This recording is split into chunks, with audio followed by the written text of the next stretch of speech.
Good afternoon, everybody. Mike here doing a little Duramax update video today because in the last Duramax update video that I uploaded, I was getting tons of questions on, everything. What was the process, as well as what were some of the products that you used when you undercoated your truck? So just to take a look really quick here, I went to work on this thing for a while. This is a pretty long project. It's been over the last couple of weeks, but I really, went to work on everything down here, all the different parts of the frame, the diff and everything, even up underneath all the bed. Basically anything that was metal under here got sanded down and painted and undercoated. And you can see I didn't get to this stuff yet because that's all gonna be going when the lift comes anyway, so I didn't bother with that. But yeah, did some pretty extensive work down here. You can see even on the gas tank heat shield and everything.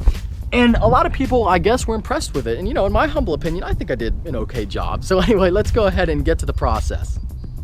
All right, so I brought with me some of the basic tools that I use, and this is a very basic project. This is not something that's gonna cost you a ton of money or anything like that. I'm a simple guy, and basically all it is the number one thing is just your regular old sandpaper, $5 at a store, which is great for all the smaller areas. But the big thing that really helps you is gonna be an electric sander, because you just look at the frame, obviously you're dealing with a lot of real estate here to sand. So an electric sander is a great tool to have, makes things a lot easier. I love the mouse from Black & Decker. It's like 50 bucks and a great product. And I also have this little chisel here just because you can see, for example, on the frame, I didn't get to this part yet. But if you have this bubbled up paint here, it helps to have a little chisel. You can get that out of the way rather than trying to sand through that. So this really helps as well, just a little chisel. But that's it as far as the hardware is concerned. And then moving on to the paint itself, I chose this Krylon Rust Tough enamel. Eliminates rust, ultimate corrosion protection. Now, who knows if this actually does anything more than regular paint? It may or it may not, but all paint's pretty much like $5 a can anyway, so I said, the hell with it, we'll just get that and go with it. And then the only thing missing here, because I ran out actually the other day, is the rubberized undercoating itself. But as always, I will put a link to all the different products that I use in the description, so definitely check that out. And then moving on here, well, let's cover this first. So you want to also have a little soapy water here with a microfiber. That way, when you sand it, you can prep the surface well and clean it, make sure all the dust and dirt is off of the surface once you've sanded it, because that's really the most important part, which is why you really want to take your time. Sorry, you're staring into the sun. Why you really want to make sure you just kind of take your time with this stuff, because as we all know with paint work and anything like that, prep is the most important part. Paint is just spraying it on there, that's easy, but really making sure that the area is clean and that the paint is going to adhere well, that's the biggest part of the battle. So, just take your time, make sure you're doing it right, and after you sand it, just use something like this to clean the surface. Or you can even, if you're doing a huge section at one time, I would even say, take it to the car wash and just kind of spray it down. But that's basically it. You use your paint here. They actually have a primer as well, which again I don't have because I ran out of and threw it out before I knew I was going to make this video.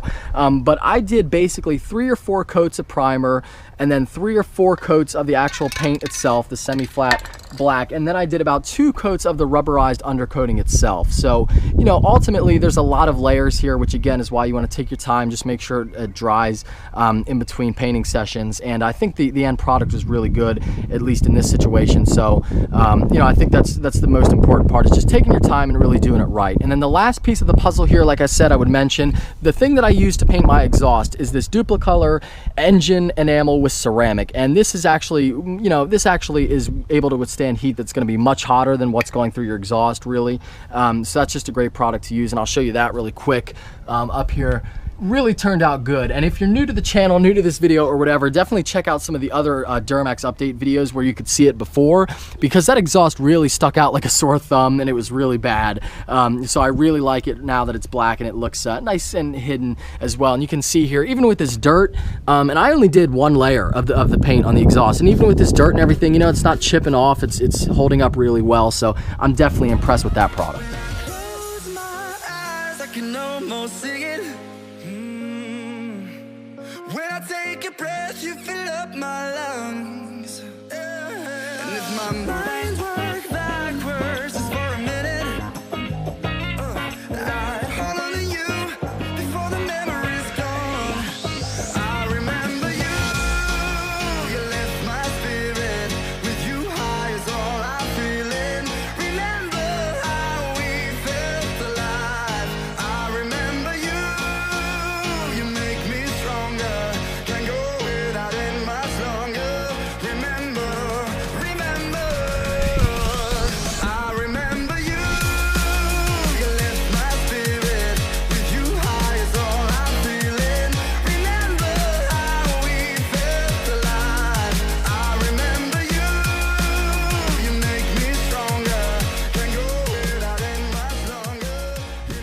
Okay, so you saw the process there, and I just picked this little piece of the truck to use as an example, but if I was doing this for real, and you know, and like I did on the frame and everything, I would actually take the time to get this perfectly smooth. You can see there's still a little bit of like paint, which is why it's not a perfectly smooth surface like it is up here, but that's pretty much it, and that's all that the process is. It's very simple, takes about, you know, I'd say 15 minutes for something small like this. Just to let it dry in between is really what takes the longest. It doesn't take long to sand it. I just use the hand sander because obviously I don't have a, unfortunately I don't have a power outlet here, otherwise I would have used this and probably could have actually gotten this a lot smoother in just a couple of minutes, but for time's sake, just went with the hand sanding, and that's basically it. And I'll show you what we started. I didn't do a good before and after, so I apologize for that, but let me walk around here, and because they look about the same on each side. Of course, the lighting is terrible over here, of course.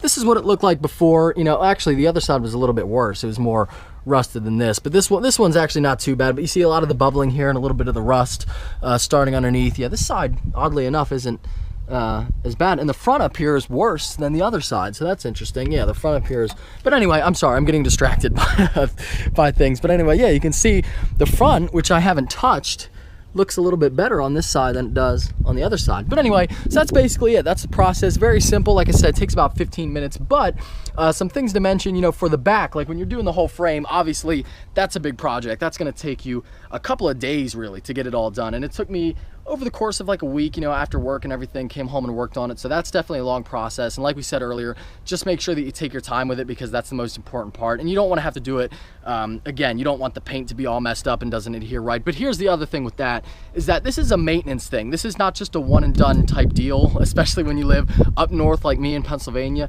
This kind of thing, honestly, you have to do the maintenance work every single season. After every winter, you got to get under there, and you're going to see, no matter how good of a job you do, you're going to see spots where it starts to rust, and where the paint that you had, the nice fresh paint, you're going to see where it got eaten away by the salt and everything else. And even not necessarily just salt, even dirt and other stuff that collects in corners and stuff. You know, with these trucks, the way they have an open frame, so you get a lot of, like, you know, dirt. Look at this, you can get dirt in here, and there's a lot of different corners and stuff.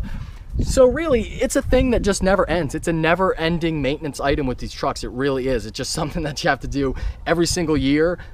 So, you know, it is what it is, and you're gonna have to do that. So I don't want anyone to get the impression like, oh, you do this and then that's it for the rest of your life. It's definitely something that you got to stay on top of each and every season, especially up here in the winter. I'm sure, you know, if you live down south, you don't have seasons like that. You can probably get away with it much longer, but up here in the north, definitely something, unfortunately, that you just always have to live with. All right, so that is gonna pretty much do it for this little Duramax update video. I hope you guys enjoyed. As always, if you're stopping in for the first time, please subscribe and take care. Have a fantastic day.